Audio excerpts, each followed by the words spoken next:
Hello, my name is Alatia Babin.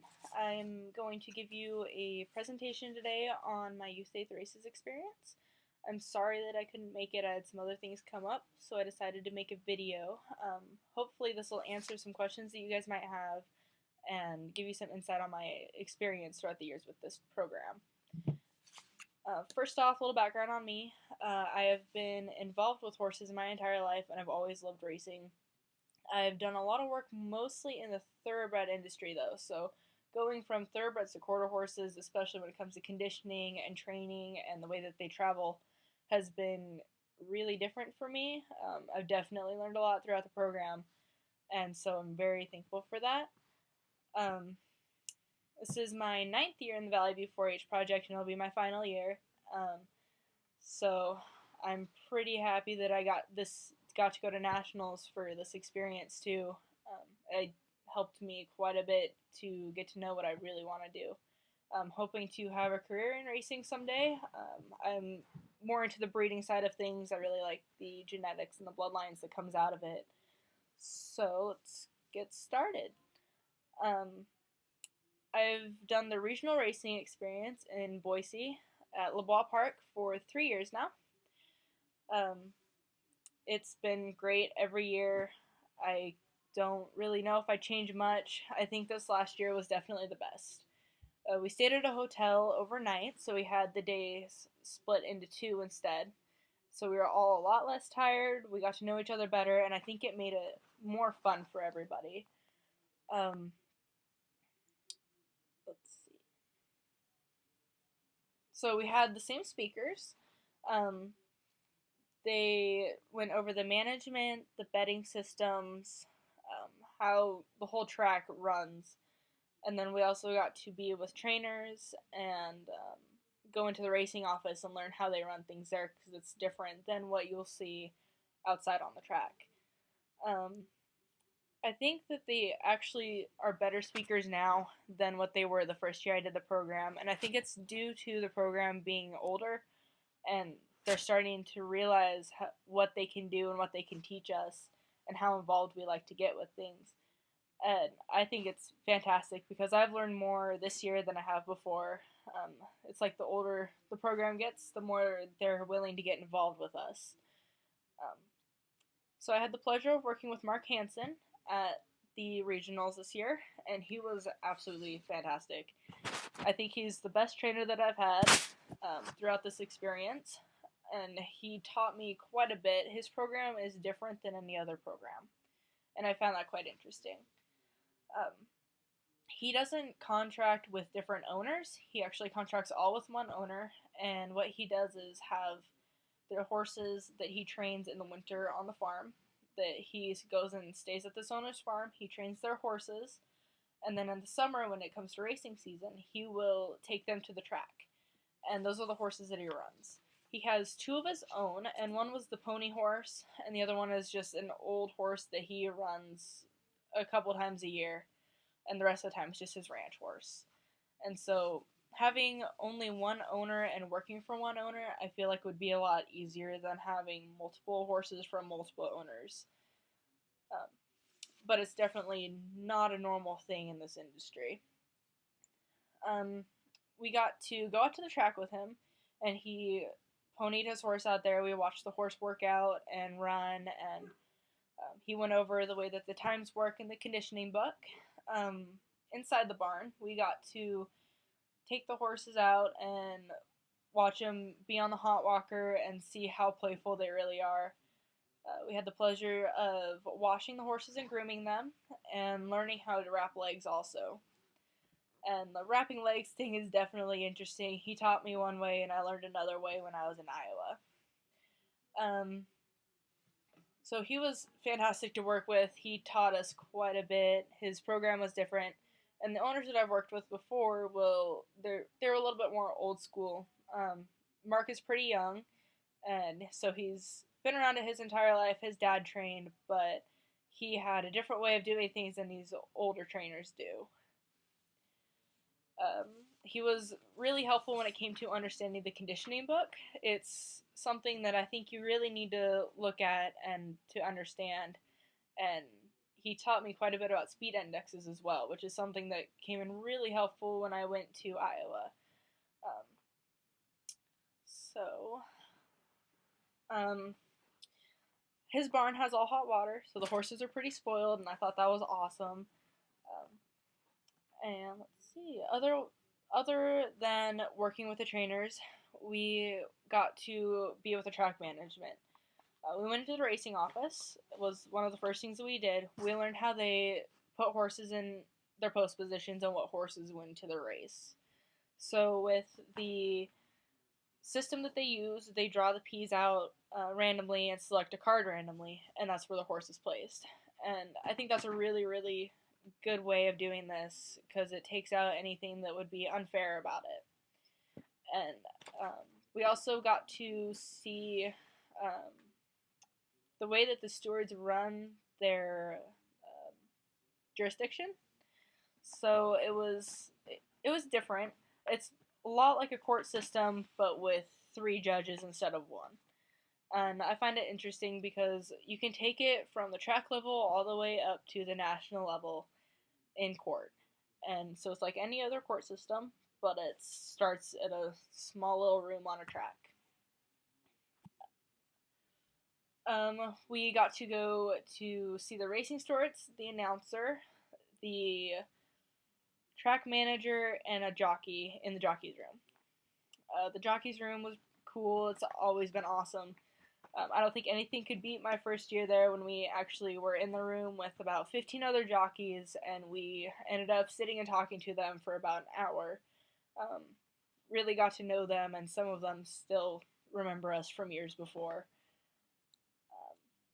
The track manager that manages the dirt track was probably the most interesting part of this experience this year. He's a new guy. He came out of school in California, and he's worked on tracks before, and he's up here now. He likes to do everything by hand and be hands-on with anything that goes on in the track. He will measure the way that the track is leveled by hand. He doesn't use the lasers like new tracks do. His goal is to actually get the track up to the same level that the track at Los Alamitos is, and so that'll be really good for our industry. He showed us the equipment used, the water trucks, how everything is worked, and just the basic management of it. He went over the different layers in the track and why they are put where they are. He was absolutely amazing compared to anybody we've had before. He was really interested in teaching us the way that things worked, and he was really excited to show us the different equipment and the ambulance and all of that. I thought it was wonderful. So the Nationals racing experience was the best time of my life. I couldn't have asked for a better experience and a better group of people. I learned more than I ever thought that I could in such a short period of time. And we didn't sleep much, but it was worth it. On the first day, we just hung around the hotel, waited for everybody's flights to come in, and then we went out to dinner. We really got to know each other then because it was just the whole group was finally together.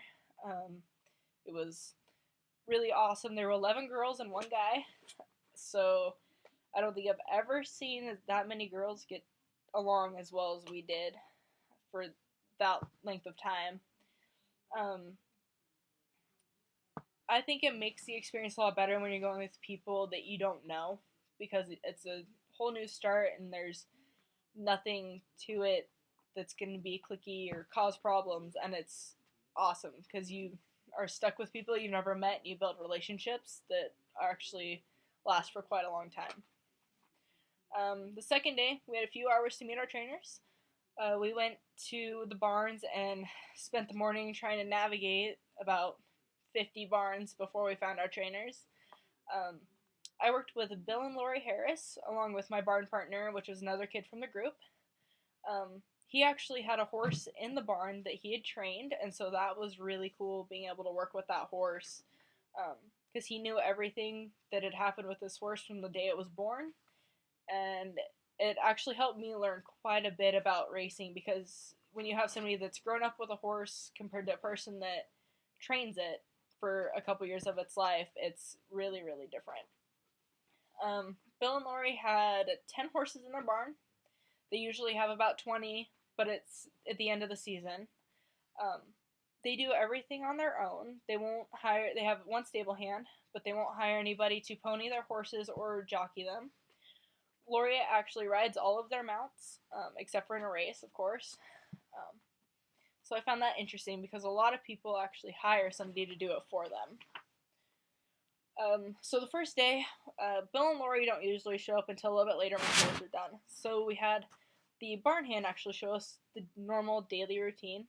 So, of course, she had us clean stalls. We learned how they clean the stalls and how often the bedding gets switched out and all of that kind of thing. And we got to feed the horses and also groom them. And after that, we only had a couple hours with them. We spent the next 4 hours about touring the vet hospital. So the Iowa State Vet Hospital is awesome. It was nothing like I had expected. It was fully indoors. It was all connected because of the weather there gets so harsh sometimes that they like to keep everything together. There's 2 different barns. One is short-term and one is long-term. They have a whole room for the chute system for when they bring in cattle and pigs and anything like that. The horses have the separate entrance, which is right into the short-term barn. And then they have the ICU, which was incredible. It's all windows, nothing else to it. There's a neurological room, and it's fully padded and it's huge. So if a horse has neurological problems, then it can be in there. Some of the stalls were for mare and foals, and so they separate, and you can treat one or the other, and so it doesn't cause problems when they're both being treated in the same room. And then they have other stalls just for other ICU patients. The surgery rooms were also pretty cool. We didn't get to see much because they like to keep them sterile, of course, but they have a ton of rooms, and we got to watch a few procedures. One of them was draining abdominal fluid, which is a test that they do for colic. That was pretty cool. Let's see. So the second day at the barn, I learned to saddle a horse on race day and for training. I went over the training program with the trainers and learned how and why they do things the way they do. I also learned that the way that I got taught to wrap legs previously is wrong. Any horse trainer that I have been with has their own way, and the other people's way is wrong. So I don't think there's a right way to do it. I learned that these horses eat more than I could ever imagine feeding my mare. They always have feed in front of them, always have hay. They're averaging at least